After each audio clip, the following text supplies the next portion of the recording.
नमस्कार, स्वागत है आप सभी का न्यूज़ वन इंडिया में। मैं हूं आपके साथ शाफनी पटना। बुलेटिन की शुरुआत करेंगे। उत्तर प्रदेश के परिवहन मंत्री दयाशंकर सिंह ने न्यूज़ वन इंडिया ने खास बातचीत की। इस दौरान दयाशंकर सिंह ने क्या कुछ कहा, सुनिए। बलिया से अपनी राजनीति करने वाले, छात्र जीवन से लगातार संघर्ष करके अपने मुकाम को हासिल करने वाले एक ऐसे नेता से आज हम आपको रूबरू कराएंगे जिसने हमेशा अपनी जीत तय मानी है। हम बात कर रहे हैं उत्तर प्रदेश सरकार के परिवहन मंत्री दयाशंकर सिंह जी की। दयाशंकर जी, बहुत बहुत स्वागत है आपका न्यूज़ वन इंडिया में। आज हमने आपका पूरा देखा दिन, आप आगरा के प्रवास पे थे और लगातार आप चल रहे हैं और करीब आधी रात होने के हुए अभी भी आपका सफ़र जारी है। बात करेंगे दयाशंकर सिंह की।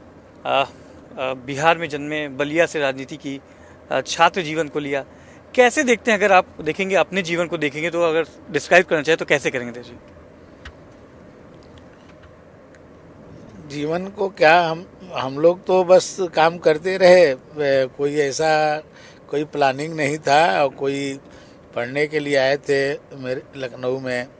मामा जी हमारे विधायक हुआ करते थे उस समय, और उनके यहाँ पढ़ने के लिए लखनऊ में आए। धीरे धीरे विद्यार्थी परिषद के संपर्क में आए, विद्यार्थी परिषद के कार्यकर्ता हुए, छात्र संघ के चुनाव लड़े, महामंत्री अध्यक्ष हुए। फिर अपने आप जो है युवा मोर्चा में संगठन ने भेज दिया। युवा मोर्चा में प्रदेश मंत्री से लेके प्रदेश उपाध्यक्ष, प्रदेश अध्यक्ष, राष्ट्रीय मंत्री, राष्ट्रीय उपाध्यक्ष बने। फिर पार्टी में दो बार मंत्री रहे, 4 बार उपाध्यक्ष रहे बीजेपी में। तो पता ही नहीं चला, सब ऐसे होता रहा और संगठन जो काम देता रहा उसको करते रहे। फिर पार्टी ने 2007 में चुनाव लड़ाया बलिया से। उस समय सफलता नहीं मिली और फिर 2022 में पार्टी ने फिर से बलिया में फिर से भेजा और इस बार मैंने बहुत ही अच्छे मतों से जीत करके आए। इतनी 1952 से लेके आज तक कोई वोट नहीं पाया, उतना वोट मुझे मैंने वहाँ के जनता ने दिया। फिर पार्टी ने मंत्री बना दिया। तो जो काम पार्टी संगठन देता रहा उसको कोशिश करते रहे कि ईमानदारी से, निष्ठा से करते रहे और आज जो है यहाँ पर हूँ। आज भी कोई ऐसा दिन नहीं होगा मेरे, जब से मैं मंत्री बना हूँ, आप देख लीजिएगा, कोई ऐसा दिन नहीं होगा कि मैं किसी न किसी ज़िले में न रहा हूँ। मैं लखनऊ में दिन भर काम करता हूँ, फिर शाम को मैं किसी न किसी ज़िले में जाता हूँ, फिर जो है दूसरे दिन फिर आ जाता हूँ, फिर दूसरे दिन किसी और ज़िले में रहता हूँ। तो मैं इतने 2 वर्षों में उत्तर प्रदेश के 75 जनपद में मैं किसी जनपद में कई बार जा चुका हूँ। ऐसा कोई जनपद नहीं है जहाँ पर मैं 1 बार 2 बार न जा पाया हूँ। तो ये इसी में मैंने हमारा हॉबी हो गया है ये। जिस तरह से जैसे कुछ लोगों का ये है कि कुछ हर तरह कोई मनोरंजन कोई करता है, कोई अपना, हर तरह के लोगों के अपने अपने वो होती है। हमारे ये हॉबी में आ गई है। सो के उठता हूँ और सोने तक यही सब करता रहता हूँ। जैसे किसी की आप राजनीति की बात हो रही है, चुनावी समर चला है, 2024 चला, 2022 में भी हमने देखा था आप ज्वाइनिंग कमेटी में थे, बहुत महत्वपूर्ण पद था। एक कहा जाता है, मतलब विपक्ष आरोप लगाता है या कहते कि उनका कहना है कि बीजेपी अपने आप को वॉशिंग मशीन समझती है, कोई भी आदमी डालिए, कितना भी करप्ट हो, वो साफ होकर निकलता है। तो क्या, जिस तरीके क्योंकि आप खुद ज्वाइनिंग में रहे, तो क्या ज्वाइनिंग प्रक्रिया इतनी आसान है बीजेपी में कि किसी को भी ऐसे ले लेते हैं? नहीं, देखिए, बीजेपी में किसी को ऐसे नहीं लेते हैं और बीजेपी में सबको मैंने कई निगाहें देखती हैं। कई जगहों से फिल्टर होने के बाद ही कोई आता है। चुनाव के दरमियान ऐसा रहता है कि चुनाव के समय बहुत सारे लोग पार्टी में शामिल होते हैं। जैसे मान लीजिए मोदी जी के नेतृत्व में 2014 से पहले भी बहुत सारे लोग आए, 17 में भी आए, 19 में, 22 में। जो उस समय लोगों में एक उत्साह होता है लोगों को। देखिए, बहुत सारे लोग, सभी वर्कर नहीं होते हैं, सभी नेता नहीं होते हैं, लेकिन चुनाव जब आता है तो कुछ लोग ऐसे हैं जो चुनाव में ही सक्रियता दिखाते हैं। तो ऐसे लोग भी मैंने बहुत उत्साही लोग होते हैं। अब जैसे इस समय जो चुनाव चल रहा है, लोगों में उत्साह है कि भाई मोदी जी के साथ काम करें, मोदी जी के लिए कुछ करें, मैंने कुछ देश के लिए कर रहे हैं। तो ऐसे बहुत सारे लोग हैं जो कभी राजनीति में नहीं भाग लिए, लेकिन वो चाहते हैं कि मैं भी कुछ अपना पार्टिसिपेट करूं।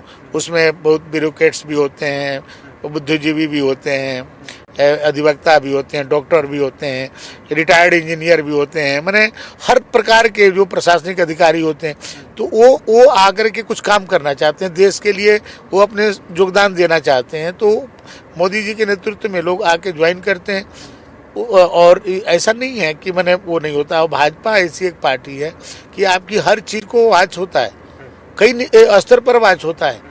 कोई एक व्यक्ति नहीं वाच करता, आपका नीचे से लेकर के ऊपर तक, हमारा वार्ड अध्यक्ष, हमारा बूथ अध्यक्ष, हमारा मंडल अध्यक्ष, हमारे संघ के पदाधिकारी। नहीं हो सकता कि दयाशंकर सिंह अगर ज्वाइनिंग कमेटी में, तो उनके मन से नहीं हो सकता। नहीं, कोई नहीं, वो एक पूरा एक सिस्टम है। मान लीजिए किसी को ज्वाइन कराना है तो पहले नीचे पूछा जाता है, उसको जिले में, जिला मंडल में पूछता है, फिर उसका कई चरण है कि किस स्तर का व्यक्ति है, किसको राष्ट्रीय स्तर पर ज्वाइनिंग होती है, किसको प्रदेश स्तर पर ज्वाइनिंग होती है, कुछ लोगों को क्षेत्रीय स्तर पर, कुछ लोगों को जिले स्तर पर, कुछ मंडल स्तर पर, कुछ तो बूथ पर ही हम लोग ज्वाइन कराते हैं। जय भाई बूथ के भी कुछ करता है, जो ज्वाइन करना चाहते हैं वहीं जो वहाँ हमारे जो मंडल अध्यक्ष हैं वो ज्वाइन करा लेते हैं। तो सबके एक अलग अलग मैंने टीम बनी है, और ज्वाइनिंग से पहले सबकी जो है जांच होती है, ऐसा नहीं है। लेकिन चुनाव के दरमियान थोड़ी इसकी बढ़ जाता है, व्यापक हो जाता है। बाकी समय में भी ज्वाइनिंग होती है, बाकी समय में भी लोग आते हैं, लेकिन चुनाव में माने बहुत ज़्यादा, क्योंकि माने चुनाव एक ऐसा त्यौहार है, उत्सव है कि इसमें बहुत सभी लोग भाग लेना चाहते हैं, जो राजनीति करता है या जो राजनीति नहीं करता है, लेकिन देश के लिए कुछ सोचता है तो आता है। मोदी जी से प्रेरित होके, मोदी जी से प्रेरित आप देखिए, बहुत सारे आपको ब्यूरोक्रेट्स मिलेंगे, पूर्व न्यायाधीश मिलेंगे, व्यवसायी मिलेंगे, खिलाड़ी मिलेंगे, हर तरह के लोग ज्वाइन करते हैं। वो कभी राजनीति के मंशा से नहीं आते कि मैं विधायक बनूंगा, सांसद बनूंगा, या पार्टी में मुझे पदाधिकारी बनाया जाए या कोई हमको पद दिया जाए। वो आते हैं कि नहीं, मुझे कुछ देश के लिए कुछ करना है और हमको काम दीजिए, और वो बेहतर काम करते हैं। मैंने क्योंकि उनका जीवन का बहुत सारा अनुभव रहता है, और उसको आते हैं, और उसका चुनाव में हम लोग को बहुत लाभ मिलता है। देशमुख जी, क्योंकि देखा गया है, अभी आप लोग बात करते थे कि सभी वर्ग की बात करते थे, पर कहीं ना कहीं चाहे समाजवादी पार्टी की बात कर ले, MY फैक्टर की बात चलती थी, बसपा की बात कर ले तो दलित वोट बैंक की बात चलती थी। अब की बार भी आप लोगों ने जो मैनिफेस्टो लाया है, जो संकल्प पत्र लाया है, उसमें ज्ञान, गरीब, नारी, महिला सशक्तिकरण को लेके, युवाओं को लेके है। पर कहीं ना कहीं एक बार फिर से ये चुनाव क्या विपक्ष लेके जाना चाहता है कि जातिगत वोट बैंक के लिए चक्कर में, कि जाति पे जरूर फोकस रहता है, चाहे वो मुस्लिम हो चाहे अल्पसंख्यक हो, ये जरूर लेके जाते हैं। देखिए, इस देश में जितनी पार्टियां हैं, भारतीय जनता पार्टी को छोड़कर, वो जातीय आधार पर उसका निर्माण हुआ है। मैंने उसमें से कांग्रेस को आप अलग कर सकते हैं, लेकिन कांग्रेस भी कभी इसी तरह के कॉम्बिनेशन बना करके राजनीति वर्षों तक की है। और बाकी जितनी पार्टियां, आप क्षेत्रीय पार्टियां हैं, आप देखिए, वो कास्ट बेस्ड पार्टियां, अपने मैंने एक जाति के नेता उभरे, उन्होंने पार्टी बना ली, और अभी भी परिवारवादी पार्टियां हैं, वो जातिवादी और परिवारवादी। तो आप ये देखेंगे कि वो उनकी सोच जो है उतने में ही सीमित रहती है। भारतीय जनता पार्टी या उसके पार्टी का नेता, कभी आप ये न उसके कारण वो नेता बनते हैं, चाहे हमारे मोदी जी हों, हमारे अमित शाह जी हों, हमारे नड्डा जी हों। आप ये देखिए, इन लोगों का वो ये एक वैचारिक रूप से नेता बने हैं। ये कोई कास्ट के आधार पे या अपने संघर्ष के बल पर, एक वैचारिक प्रतिबद्धता के बल पर वो नेता बने। मैंने उन्होंने एक सपने देखे थे, उस सपने को कैसे साकार किया जाए, उसके लिए क्या किया जा सकता है, उसको करके आप देखिए, जो भारतीय जनता पार्टी में जितने लोग जुड़ते हैं, वो कोई ना कोई विचारधारा, कोई व्यक्ति उनको जोड़ देता है। आज देखिए, वही विचारधारा जो है, मान लीजिए कभी श्यामा प्रसाद मुखर्जी जी, दीनदयाल उपाध्याय जी ने जो सोचा था, मैंने इतने कम समय में इतनी बड़ी पार्टी बनना, ये कितनी पूरे दुनिया के आप उस सभी पार्टियों के एनालिसिस करेंगे तो भारतीय जनता पार्टी की ऐसी पार्टी आपको मिलेगी कि इतने कम समय में दुनिया की सबसे बड़ी पार्टी बन गई। एक विचारधारा की यात्रा थी, जो 10 नौजवानों ने जिस पार्टी को खड़ा किया, जिससे एक मूल उद्देश्य को लेकर के कि अपने ही देश में एक संविधान होना चाहिए, अपनी राम मंदिर का निर्माण होना चाहिए, भारत को विश्वगुरु बनना चाहिए, ये सब जो एक राष्ट्रवादी सोच थी, उसको लेकर के बने। श्यामा प्रसाद मुखर्जी जी तो मंत्री थे भाई, नेहरू जी के मंत्रिमंडल में उन्होंने त्याग पत्र देकर के जनसंघ का निर्माण किया, और दीनदयाल उपाध्याय जी, अटल जी, अडवाणी जी, भाई महावीर, या इस जितने लोग थे, ये 10 नौजवानों ने जो जिनकी उम्र 24 साल, 26 साल, 28 साल थी, तो ये इन लोगों ने पार्टी को खड़ा किया। और आप देखिए उस विचारधारा के निकले हुए आज मोदी जी, अमित शाह जी ने धारा 370 समाप्त कर दिया, जिसके लिए हमारे संस्थापक अध्यक्ष अपने को बलिदान कर दिए। तो आज उनकी आत्मा कितनी संतुष्टि प्राप्त कर रही होगी, आज आशीर्वाद दे रही होगी आज मोदी जी को और अमित शाह जी को, कि जो जिस चीज के लिए मैं बलिदान हुआ वो हमारे विचारधारा के कार्यकर्ताओं ने उसको मैंने पूरा किया। उसी तरह राम मंदिर आंदोलन 500 वर्षों से जिसके लिए संघर्ष चल रहा था, कई पीढ़ियां जिसके लिए बलिदान हो गई, उनके जीवन में अवसर नहीं मिला। लेकिन आज जो है हम लोग सौभाग्यशाली हैं कि हम लोग ऐसे समय पैदा हुए हैं, ईश्वर ने ऐसे समय हम लोग को पैदा किया कि आज मोदी और योगी और अमित शाह जी जैसे नेतृत्व है, जो आज राम मंदिर को हम लोग बनते हुए भी देखे और मैंने उसमें दर्शन करने का भी हम लोग को अवसर मिला। तो एक वैचारिक लड़ाई थी, और ये वैचारिक लड़ाई बढ़ती बढ़ती बढ़ती आज जो है, आज दुनिया के सबसे लोकप्रिय नेतृत्व आज उस विचारधारा से निकल करके नरेंद्र मोदी जी हुए हैं। विपक्ष तो कहता है ये खाली स्टंट है। अब देखिए, अब ये अपने स्वाभिमान को भी स्टंट कोई कहे तो अब मैं उनके लिए क्या कह सकता हूँ। ये देश के लिए कितना बड़ा स्वाभिमान है कि भारत छोड़िए, मैंने पाकिस्तान के लोग भी यदि देखे कि तिरंगा लेकर के हम सुरक्षित निकल सकते हैं तो भी तिरंगा लेकर के निकल रहे हैं। तो ये भारत के स्वाभिमान पर भी लोग स्टंट कहें तो अब इसका क्या कहा जा सकता है। आदमी तो भाई अपने देश के गौरव जब कोई होता है तो आदमी कितना उत्साही हो जाता है। और अपने देश के बलिदानियों ने भाई क्यों अपने जान को बलिदान किया, ये देश के लिए ना, देश को मैंने वो परम वैभव पर देखना चाहते थे। आज वो स्वतंत्रता सेनानियों के सपनों को कोई साकार कर रहा तो मोदी जी कर रहे हैं। आप जयशंकर जी, क्योंकि बहुत करीबी से आपने राजनीति देखी है और इस समय जो राजनीति चल रही है, क्योंकि 2024 का इलेक्शन है, इंडी गठबंधन, नया गठबंधन बना है, अखिलेश यादव उत्तर प्रदेश में उसको लीड कर रहे हैं। टिकट को लेकर असमंजस रहता है, कभी किसी का टिकट देते हैं, कभी किसी को टिकट देते हैं, फिर कार्ड देते हैं, फिर उनको दे दिया जाता है। और सबसे बड़ी चीज़ है कि पूछूंगा आपसे कि रायबरेली और अमेठी गांधी परिवार का गढ़ माना जाता था। स्मृति ईरानी जी ने वहाँ पे 2019 में तक छोड़ दिया। अभी भी वहाँ पे कयास लगा जा रहा है कि गांधी परिवार से आएगा। क्या परिवारवाद और असमंजस की स्थिति समाजवादी पार्टी में क्या कुछ संकेत देती है इंडी गठबंधन को आगे सामने भविष्य में? देखिए, ये लोग जो है ना, चुनाव देश बनाने के लिए और सरकार बनाने के लिए नहीं लड़ रहे हैं, अपने परिवार को बचाने के लिए चुनाव लड़ रहे हैं। अब पूरे चुनाव का अब सिनेरियो अब देखिए तो अखिलेश जी अपने सजातीय 5 टिकट दिए और 5 अपने ही परिवार में दे दिए। मैंने उनको एक कार्यकर्ता जो है दूसरे नहीं मिला उनके पूरे पार्टी में इतने वर्षों में, उनके समाजवाद में एक भी कार्यकर्ता नहीं मिला जिसको लोकसभा का चुनाव लड़ा सके। दूसरा, नेहरू परिवार भी आप देखिए, जिसको 3 पीढ़ियों से रायबरेली की जनता और अमेठी की जनता ने मैंने सर पर बैठा रखा, उनका सम्मान दिया। आज अमेठी और रायबरेली में नेतृत्व विहीन करके माननीय सोनिया जी एक सांसद थी, चली गई राजस्थान में, वहाँ से सुरक्षित सीट से राज्यसभा हो गई। राहुल जी जो है केरल चले गए, वहाँ से जो सुरक्षित सीट से चुनाव लड़ना चाहते हैं कि जहाँ पर उनके एक समुदाय का वोट ज़्यादा मिलेगा तो जीत जाएंगे, तो वहाँ चले गए। जो पार्टी सबसे ज़्यादा सत्ता में रही हो, जो उत्तर प्रदेश से ही उनको सभी प्रधानमंत्री उनके परिवार को मिला हो, वो आज ये छोड़ करके दूसरे प्रांतों में जा रहे हैं तो केवल अपने जीतने के लिए जा रहे हैं। वो यदि देश बनाने के लिए जाते, सरकार बनाने के लिए जाते तो उत्तर प्रदेश को इतना ऐसे नहीं छोड़ देते जहां 80 सीटें हैं। तो ये अखिलेश जी देखिए खुद नहीं लड़ रहे थे, अपने पहले भाई को दिए, फिर अब भाई भाग गया तो खुद लड़ने लगे। तो जो ये हो रहा है कि अभी क्या है कि ये पहला चुनाव ऐसा हो रहा होगा, मैंने भी बहुत सारे चुनाव देखे हैं और आप भी देखे होंगे कि पहला ऐसा चुनाव है कि प्रत्याशी जो है मैदान छोड़ के भाग रहे हैं। क्योंकि मोदी जी का 2 चुनाव जो हुआ वो मोदी जी के लहर पर लड़ा गया। ये चुनाव मोदी जी की सुनामी है और ये सुनामी 400 को पार जो है ना, ये सुनामी है। और इस सुनामी में उत्तर प्रदेश में 80 की 80 सीटें भाजपा पाएगी, ये आप समझिए। जी, क्योंकि बात करें बहुजन समाज पार्टी को हम लोग अनदेखा नहीं कर सकते। हालांकि हालिया प्रदर्शन का अच्छा नहीं, 2019 में सपा के साथ थे, 10 सीटें लाए थे।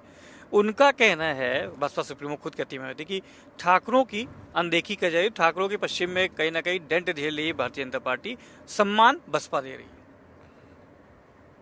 देखिए, आप खुद एक ठाकुर देखिए भाजपा जो है जाति के आधार पर कोई निर्णय नहीं करती है। क्या नाराजगी है ठाकुरों में? कोई नाराजगी नहीं है। आप रिजल्ट देखिएगा, कोई चुनाव आता, एक चुनाव आया तो लोग कहते हैं कि भाई ब्राह्मण नाराज है, दूसरा चुनाव आता है कोई कहता है कि भाई बैकवर्ड नाराज है, तीसरा चुनाव आता है तो कहते हैं कि ठाकुर नाराज है। और जब रिजल्ट आता है भाई आप देखिए, पिछली बार लोग कहते थे कि पश्चिम में तो नहीं जीतेंगे, भाई गठबंधन हो गया जाट का और बसपा का, सपा का, सब गठबंधन हो गया। अब तो पूरे के पूरे आप देखें, पूरे भाजपा जीत करके आई। आप विधानसभा में आप देखें कि पूरा भाजपा जीत के आई। तो ये लोग क्योंकि उनके पास कुछ कहने के लिए ही नहीं है, तो ये एक को बताते हैं कि ये नाराज है। कोई नाराज नहीं है। आप रिजल्ट देखिएगा कि जहाँ पर 100% जो जिस जाति की आप बात करें, वहाँ पर भी आप देखिएगा कि भाजपा वहाँ 70% वोट पा रही है कि नहीं पा रही। 70% वोट पाएगी वहाँ पे, कहीं कोई नाराजगी नहीं। सब देश बनाने के लिए मैंने जो मोदी जी ने काम किया है, आज जनता उसके साथ है, किसी के कहने पर नहीं है। आज यदि ये कोई कहे कि हम जनता को मोड़ लेंगे, नहीं, जनता आगे आगे चल रही है, जनता आगे आगे चल रही है, मोदी मोदी कर रही है, हम लोग पीछे पीछे चल रहे हैं। तो इसलिए कोई कहीं नाराजगी नहीं। कुछ लोगों के मैंने व्यक्तिगत नाराजगी हो सकती है, जनता नाराज नहीं।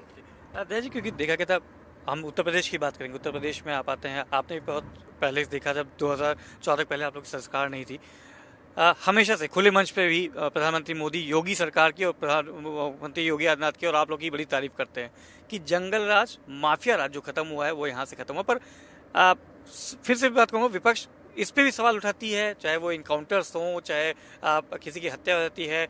मुख्तार अंसारी की मृत्यु हुई थी, उसमें जहर की पुष्टि की बात की जाती थी, फिर रिपोर्ट आई उसमें जहर नहीं निकला। तो कहीं ना कहीं क्या सिंपैथी गेन करने की या फिर एक माहौल बनाने की कोशिश करता है विपक्ष? देखिए, ये लोग जो है ना, अपराधियों को मदद लेकर के ये लोग पहले चुनाव जीतते थे। और आप देखें, पहले माननीय योगी जी की सरकार से पहले एक जिला हर अपराधी एक एक जिला बांट लिया था। जैसे लग रहा था वहाँ को छत्रप अपना वो गले, उसके बिना वहाँ टेंडर नहीं हो सकता है, उसके बिना वहाँ पर शासन सत्ता चलाना कितना कठिन होता था। लेकिन जब ऐसे परिस्थितियों में बने प्रदेश से यहाँ बने पूंजी जो हमारे उद्योगपति हैं पलायन कर रहे थे और यहाँ के उत्तर प्रदेश के विकास अवरुद्ध हो चुका था। आज देखिए कि लोग पूरे देश से ही नहीं, दुनिया से आकर के आज उत्तर प्रदेश में कल कारखाने लगा रहे हैं। आज चाइना से अपना उत्पादन बंद करके सैमसंग कंपनी, जो मोबाइल की सबसे लार्जेस्ट कंपनी, चाइना से अपना उत्पादन बंद करके आज उत्तर प्रदेश के नोएडा से 1.5 लाख मोबाइल प्रतिदिन उत्पादन कर रहे हैं। यहाँ के लोगों को रोजगार मिल रहा है, यहाँ के मैंने आय में वृद्धि हो रही है। ऐसे आप देखिए कितने कल कारखाने आज खुल रहे हैं। आज हमारे देखिए लीलैंड कंपनी या कौन ऐसे बड़ी बड़ी कंपनियां जो कभी इधर आती नहीं थी, साउथ में थी, मुंबई में, आज सब इधर आज यूपी में उनका जो है लग रहा है। आज जो है 40 लाख करोड़ से ज़्यादा के लोग इन्वेस्ट जो है उत्तर प्रदेश में कर रहे हैं। तो उत्तर प्रदेश बदल रहा है। आज उत्तर प्रदेश का लोग उदाहरण दे रहे हैं, न्यायालयों में उदाहरण दिया जा रहा है, दुनिया में भी लोग बता रहे हैं कि उत्तर प्रदेश में इतना अच्छा काम हो रहा है। तो आज देखिए, जब कोई व्यक्ति यदि नेतृत्व पाता है, जिससे आज मोदी जी को नेतृत्व मिला तो पूरा देश की तस्वीर बदल गई। उत्तर प्रदेश में योगी जी को नेतृत्व मिला तो आज उत्तर प्रदेश बदल गया। ये देखिए, वो लोग कह रहे हैं जो खुद जो है जंगल राज के जो है खुद नेतृत्व करने वाले लोग रहे हैं, और आज भी आप देखिए वो ऐसे लोगों को महिमा मंडित करते हैं। तो इसलिए देखिए, मोदी जी और योगी जी कभी न जाति, न मजहब, न क्षेत्र, वो मोदी जी कभी भी बोलते हैं तो 130 करोड़ हिंदुस्तानियों की बात करते हैं। हमारे योगी जी जब भी बोलेंगे तो उत्तर प्रदेश के 24 करोड़ उत्तर प्रदेश वासियों की बात करते हैं। कभी किसी जाति, मजहब और क्षेत्र नहीं। वो लोग कहते हैं जो क्षेत्र के आधार पर काम किए, जो जाति के आधार पर काम किए, जो अपना और पराया के आधार पर काम किए, ये लोग तो पूरे समाज को बदलने का काम कर रहे हैं, किसी व्यक्ति विशेष के लिए नहीं काम कर रहे। मोदी जी का भी एक बयान आया था जिसमें से बताया गया था, उन्होंने कोट किया था पूर्व प्रधानमंत्री मनमोहन सिंह की बात को कि अल्पसंख्यकों को ज़्यादा दिया जाएगा और जो बंटवारा किया जाएगा। सैम पतौदिया ने अभी फिर एक बयान दिया कि अमेरिका में जो संपत्ति होती है उसकी टैक्स पेयर्स की जो होती है उनकी जांच होनी चाहिए। तो ये कहीं ना कहीं मोल्ड करने की कोशिश की जा रही है, तबकि आप लोग कह रहे हैं कि सभी वर्ग का ख्याल रखना चाहिए। फिर से मैं एक बार कहूँगा क्योंकि अल्पसंख्यक को बहुत ज़्यादा यूज़ करती है, चाहे विपक्ष हो कि अल्पसंख्यकों को, मुस्लिमों को कहीं ना कहीं डर है उत्तर प्रदेश या देश में अगर तीसरी बार मोदी आएंगे संविधान बदल देंगे, ऐसा आम आदमी पार्टी भी यही कहती है। देखिए ये डरा करके ही राजनीति ये लोग किए हैं, ये लोग डरा करके वोट लेते रहे। सबसे ज्यादा मोदी जी की योजनाओं का लाभ कौन पाता है? जो गरीब है। और गरीबी कहाँ पर है? गरीबी को आकलन करिए कि क्या क्या क्या मुस्लिम वर्ग में गरीबी नहीं है? तो आज सबसे ज्यादा लाभ जो मोदी जी की जितनी हो रही है, चाहे आज हर घर शौचालय का योजना हो, चाहे उज्ज्वला योजना हो, सब है, चाहे राशन सबको मिल रहा है, 80 करोड़ देशवासियों को रोजगार चाहे छूट गई हो, नौकरी बंद हो गई हो, क्या कोई भी भूखा रहा? क्या कोई एक दिन भी कोई कह सकता है कि उसके घर में चूल्हा न जला हो? ये मोदी जी है तब नहीं मुमकिन है कि नमक तेल चीनी से लेकर के बच्चे का अन्नप्राशन, बिटिया की शादी तक की चिंता कोई कर रहा है तो सरकार कर रही है। तो इसका लाभ सबसे ज्यादा किसको मिल रहा है? समाज के उन वर्गों को मिल रहा है जो गरीब हैं, और गरीब हर जाति में है, हर मजहब में है। तो ये क्या मोदी जी ने कभी कहा कि ये गरीब है तो इस जाति का है तो इसको नहीं दिया जाएगा, इस मजहब का है तो इसको नहीं दिया जाएगा? सबका उसका लाभ मिल रहा है कि नहीं मिल रहा? ठीक है, बहुत बहुत धन्यवाद। तो बहुत बेबाक जवाब देते हैं जयशंकर जी, आज उन्होंने दिया किस तरीके से छात्र जीवन से उभर कर बाटीचों का स्वाद लेते हुए लखनऊ विश्वविद्यालय से और प्रधानमंत्री तक का सफर किया है। बात की चुनाव की अखिलेश यादव पे, राहुल गांधी पे और बहन जी पे। अब ये तय होगा 4 जून को कि 80 का पार का आधार है और 400 पार की जो बात है वो कितनी सही होगी, और राहुल गांधी और अखिलेश यादव को उत्तर प्रदेश का जवाब देगा, ये आने वाले वक्त होगी। पर जयशंकर सिंह जी का कहना है कि अब की बार 400 पार, यूपी में 80 की 80 सीट। ठीक है, तो ये थे जयशंकर जी का 80 का आधार और 400 पार, प्रधानमंत्री मोदी तीसरी बार। अब सफर जारी रहेगा, अगले एपिसोड में हम आपको लेके चलेंगे एक किसी और कदावर मंत्री के पास जो अपने कॉन्स्टिट्यूंसी में लेके चलेंगे और वहां पे बताएंगे कि उत्तर प्रदेश में असली में क्या हाल है। विजुअलिस्ट अमित साहनी के साथ मनीष मिश्रा, न्यूज़ इंडिया, आगरा।